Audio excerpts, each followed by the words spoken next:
Hello everyone, तो सब लोग कैसे हैं? ठीक है। तो आज हम सिखाएंगे हर का परिमेयकरण कैसे करते हैं। हर का परिमेयकरण आपने सब क्लास 9 का ये मोस्ट इंपोर्टेंट है, पहले चैप्टर का ही सवाल है आपका। संख्या पद्धति जो आपका चैप्टर है उसी में आपसे पूछा जाता है कि सवाल देंगे और कहेंगे इसका हर का परिमेयकरण करो। ठीक है, तो ऑब्वियस सी बात है, जैसा आपको नाम से समझ में आ रहा है हर का परिमेयकरण करना है, मतलब वो परिमेय नहीं है, उसको परिमेय बनाना है। ठीक है, तो अंश आपका क्या भिन्न जो संख्या होती है उसमें ऊपर वाले को हम अंश कहते हैं और नीचे, यानी कि अगर p बटे q है तो ऊपर वाली संख्या को हम अंश कहते हैं और नीचे वाली संख्या को हम हर कहते हैं। तो सिंपल सी बात है, वो तो सवाल में कह रहा है कि हर का परिमेयकरण करो, तो सिंपल सी बात है, समझ में आपको आनी चाहिए कि हर में आपको कोई ऐसी संख्या दी है जो अपरिमेय है, जो परिमेय नहीं है या फिर जो पूर्णांक नहीं है। हर आपकी परिभाषा क्या होती है परिमेय संख्या की? परिमेय संख्या की परिभाषा होती है ऐसी संख्या जिसे हम p बटे q के रूप में लिख सकते हैं, जहां पर p और q क्या है आपका पूर्णांक है। तो इसका मतलब क्या समझ में आ रहा है कि आपको यहाँ पर जो q दिया हुआ है वो अभी पूर्णांक नहीं है, उसे आपको क्या पूर्णांक बनाना है। अगर आपने जो हर में दिया है उसको पूर्णांक बना दिया तो उस संख्या का हर का परिमेयकरण हो जाएगा। ठीक है, तो अंश में क्या है उस चीज से हमें फर्क नहीं पड़ेगा, अंश में कुछ भी हो हमको उससे डिस्टर्ब नहीं होगा। यहाँ पर केवल दो संख्याएं हैं जो आपको करनी है, दो तरीके होते हैं और दो तरीके आइए सीखते हैं। यहाँ पर एक संख्या है सिंपल सा, अगर कोई एक आपको सवाल दिया है अंश में, मान लो ये दे दिया आपको ऐसा, एक सवाल आपको दे दिया कि 3 बटे √5 है, इसके हर का परिमेयकरण करो, ये सवाल है।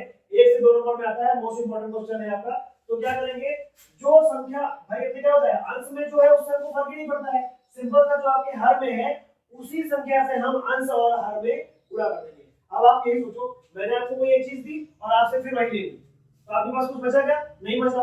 या फिर दो लोग हैं है ना, और हमने किसी एक को कोई सामान दिया दूसरे को नहीं दिया, तो आपस में झगड़ने लगोगे ना कि हमको नहीं मिला। लेकिन अगर हम बराबर चीजें एक दूसरे में बराबर बराबर बांट दे तो ना तुमको दिक्कत होगी ना उसमें दिक्कत होगी, कोई फर्क पड़ा, जितना आपके पास पहले था उतना ही तो है उसी रेशियो में। तो वही सेम यहाँ पर है कि यहाँ पर हमने √5 से अंश और √5 में हर से गुणा कर दिया, तो दोनों पूरे सवाल में हमारे कोई भी फर्क नहीं पड़ा। तो यहाँ पर क्या हो जाएगा, आपका जो संख्या दी है पहले आप उसको ऐसे लिख लेंगे, उसके बाद अंश और हर में इसके उसी संख्या से जो हर में दिया है उसी संख्या से हम गुणा कर देंगे। तो देखो ऊपर वाली संख्या का यानी अंश का अंश से गुणा होगा और हर का हर में गुणा होगा। हमने आपको जब भिन्न का जोड़ गुणा और जोड़ घटाना गुणा भाग बताया था तो उसमें बताया था कि अंश का अंश से होता है जोड़ और आपका हर का हर से गुणा होता है। यहाँ पे देखो ये अंश और कट जाएगा तो एक आएगा, एक से गुणा करोगे तो भिन्न संख्या आ जाएगी। कोई चेंज हुआ क्या सवाल? नहीं हुआ। तो हम देखते हैं यहाँ पर अंश का अंश से करो, तो क्योंकि इसमें अंडर रूट लगा है तो डायरेक्ट गुणा नहीं होगा, ये हो जाएगा 3√5। जब हर में देखेंगे तो दोनों एक जैसी चीजें हैं और हमने आपको सिखाया था अगर a का गुणा a से होता है तो वो a स्क्वायर हो जाता है। तो यहाँ जब एक जैसी संख्या का गुणा हो रहा है तो हो जाएगा √5 का होल स्क्वायर, ये हो जाएगा 3√5। √5 का स्क्वायर 25 होता है और अंडर रूट यहाँ पर लगा हुआ तो अंडर रूट से स्क्वायर हो जाएगा कैंसिल। क्यों हो जाएगा? क्योंकि यहाँ देखो यहाँ 5 की पावर 5 में अंडर रूट लगा है और अंडर रूट का मतलब होता है 1 की पावर 2, 1/2, सॉरी 1 की पावर नहीं 1/2 आधी पावर, और गुणे में क्या है, गुणे में 2 है तो इस वाले से ये कट जाएगा तो केवल 1 की पावर तो बची, तो यहाँ से क्या आ जाएगा केवल 5, तो ये √5 का स्क्वायर हो जाएगा केवल 5। तो हमें सवाल में क्या करना था, हर का परिमेयकरण करना था, यानी कि उसको परिमेय संख्या के लायक बनाना था, पूर्ण संख्या बनाना था। तो अभी देखो अब ये क्या आ गया, इसको हम लिख सकते हैं 3/5 गुणे √5/1। तो देखो ये हमारा परिमेय संख्या है कि नहीं है, ये हमारी परिमेय संख्या होगी, तो हमारे हर का परिमेयकरण हो गया। ठीक है, तो यही हमारा इसका हो जाएगा आंसर हो जाएगा, यही पे आप इसको आंसर लिख देंगे। ये आपका ये पहला तरीका है आपका। एक दूसरा तरीका देखते हैं यहाँ पर, जब आपको एकदम सिंपल तरीके में पूछेगा तो इस तरह पूछेगा, अगर आपको थोड़ा सा सवाल ट्रिकी करेगा तो दो ही चीजें हैं, अंश में क्या है कैसी संख्या है हमको उससे बिल्कुल फर्क नहीं पड़ता, हमको केवल हर में देखना है। मान लो यहाँ पर उसने क्या कर दिया, यहाँ पे कर दिया उसने 3 + √5 बटे √5 + 1 ऐसा कर दिया। ठीक है, तो हमने आपसे जैसे कि पहले सवाल में बताया था वही मैं आपसे इस सवाल को रिपीट कर रहा हूँ कि अंश में हमारे स्थान पर क्या है उससे हमको कोई भी फर्क नहीं पड़ेगा, हमको उसको देखा कर नहीं है। हम केवल हर में देखेंगे हर में क्या है। तो जैसा हमने आपको इसमें बताया था कि जो संख्या नीचे दी होगी उसी संख्या से अंश और हर में गुणा कर देंगे। इस वाले केस में हम क्या करेंगे, जो संख्या हमें हर में दी है अगर वो सिंगल है तो अंश और हर में बराबर बराबर गुणा कर देंगे। लेकिन यहाँ पर क्या करते हैं, जो संख्या दी है हम संख्याएं तो वही लेंगे पर जो हमारा चिन्ह है वो बदल देंगे। कहने का मतलब है यहाँ दिया है √5 + 1 बटे में, तो हम क्या करेंगे √5 - 1 से अंश और हर में गुणा कर देंगे। तो यहाँ पर आप लिख सकते हो कि √5 - 1 से अंश व हर में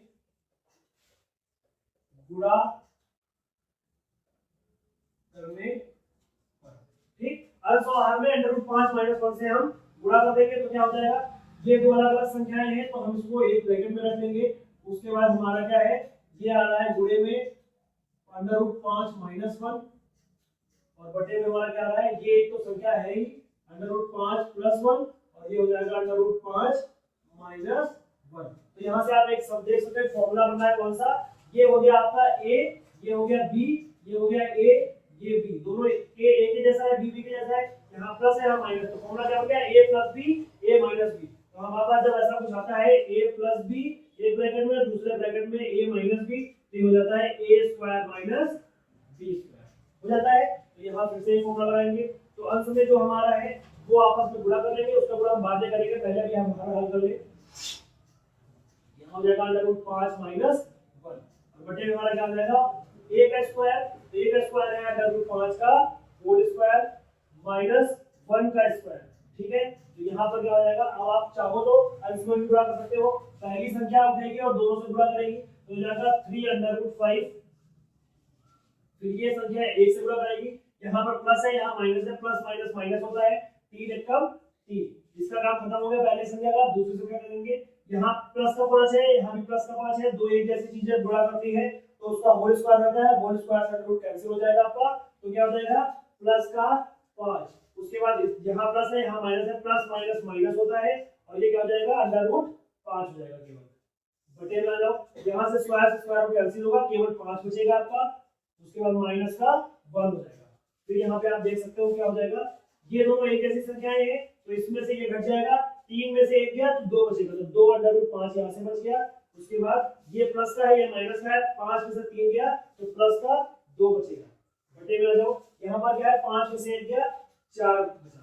अब क्या देख रहे हो यहाँ पर आप दोनों में 2 कॉमन है, 2 हमने कॉमन ले लिया, नीचे क्या बचा √5 + 1 और यहाँ पर था 4, तो 2 एकम 2, 2 दूनी 4, तो हमारा फाइनल आंसर क्या आ गया √5 + 1 बटे 2, यही हमारा आंसर हो गया। देखो हर में हमारी क्या है पूर्ण संख्या है, पूर्ण धन संख्या है। तो ये आपका पहला तरीका हो गया और ये आपका दूसरा तरीका हो गया।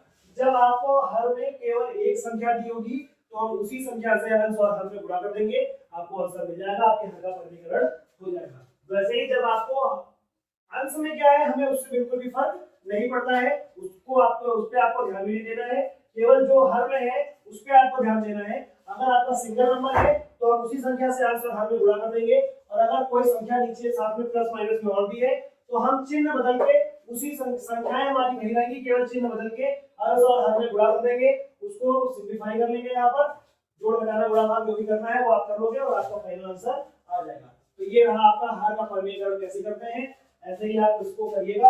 आपके लिए एक होमवर्क सवाल है और ये सभी आप करके मुझे कमेंट करके जरूर बताइएगा कि आपका आंसर आ रहा है या नहीं आ रहा है।